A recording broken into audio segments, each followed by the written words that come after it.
গরুর ভুঁড়ি খাওয়া জায়েজ আছে কিনা? এক্ষেত্রে যে ভুলটি অনেকেই করে থাকে, গরুর ভুঁড়ি এটা অনেকের কাছে একটা প্রিয় খাবার, কেউ এটা ফেলতেই যায় না। অথচ ভুঁড়ি খাওয়ার ক্ষেত্রে হর হামেশা আমরা যে ভুলটি করে থাকি, যেহেতু এখন কুরবানির সিজন, যারা কুরবানি দিবেন অবশ্যই তাদের কথাগুলো শোনা উচিত। আল্লাহ তাআলা কোরআন আল কারীমে সূরাতুল বাকারার মধ্যে আল্লাহ তাআলা বলেছেন, আনফিকু মিন তাইয়্যিবাতি মা কাসাবতুম, আমি যে রিজিক তোমাদেরকে দিয়েছি সে রিজিক থেকে তোমরা পবিত্রগুলো আহার করো। আপনি কুরবানি দিবেন, গোশত খাবেন, গোশত খাওয়ার পরে অর্থাৎ এই রিজিক যেহেতু আল্লাহ তাআলা দিয়েছেন, তার মানে হর হামেশা গোশত খাবেন এটা অবশ্যই নাই। এই গোশত খাওয়ার ভেতরেও আল্লাহ তাআলা গোশতের মধ্যে গরুর কুরবানির অর্থাৎ গরুর মধ্যে 60টি অঙ্গকে আল্লাহ তাআলা হারাম করে দিয়েছেন।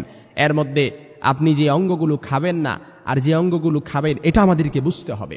প্রথমত আদ-দামুল মাসফুহ অর্থাৎ রক্ত খাওয়া হারাম, তারপর অন্ডকোষ খাওয়া হারাম, তারপর মূত্রনালী খাওয়া হারাম, পুরুষ লিঙ্গ খাওয়া হারাম, স্ত্রীলিঙ্গ প্রাণীর স্ত্রীলিঙ্গ খাওয়া হারাম, তারপর উংসায়ান অর্থাৎ আপনাকে যেটা আপনি খেতে পারবেন না সেটা হচ্ছে কি মূত্রনালী খাওয়া হারাম, এমনকি পিত্তথলি খাওয়া হারাম। এই 60টি অঙ্গ ইসলাম আমাদেরকে হারাম করে দিয়েছে। ফতুয়ায়ে হিন্দিয়ার মধ্যে এসেছে, রদ্দে মুখতারের দেওয়া এসেছে, কিতাবুল উদহিয়ার অধ্যায়ের মধ্যে এসেছে, আপনি দেখে নিতে পারেন আপনার কনসেপশন আইডিয়া ক্লিয়ার করার জন্য। এই জন্য গরুর ভুঁড়ি যখন আমরা খাবো অর্থাৎ আমরা এটা ইসলাম যেহেতু 60টি অঙ্গের ভেতরে গরুর ভুঁড়ি নেই, আপনি খেতে পারেন, এতে কোনো সমস্যা নেই। কিন্তু গরুর ভুঁড়ি খাওয়ার পরে অনেকেই যে খাওয়ার ক্ষেত্রে অনেকেই যে ভুলটি করে থাকে সেটা হচ্ছে অনেকেই আছে এটাকে ভালো করে পরিষ্কার করে তারপর রান্না করে খেয়ে ফেলে। কিন্তু ইসলাম অর্থাৎ ইসলামের মধ্যে অবশ্যই আছে আপনাকে পরিষ্কার পরিচ্ছন্ন করে যে কোনো আপনি খাবার খাবেন, এটাতে এই খাবারটার মধ্যে কি থাকতে হবে? অবশ্যই পরিচ্ছন্নতা থাকতে হবে। কিন্তু আজকের চিকিৎসকরা বলেছেন, চিকিৎসক মেডিকেল সায়েন্স প্রুভ করেছে, আপনি যখন গরুর ভুঁড়ি এটাকে ভালো করে ধুয়ে তারপর রান্না করে খেয়ে ফেলবেন, এটাতে অবশ্যই ময়লা থাকার সম্ভাবনা আছে। এক্ষেত্রে আপনি কি করতে হবে?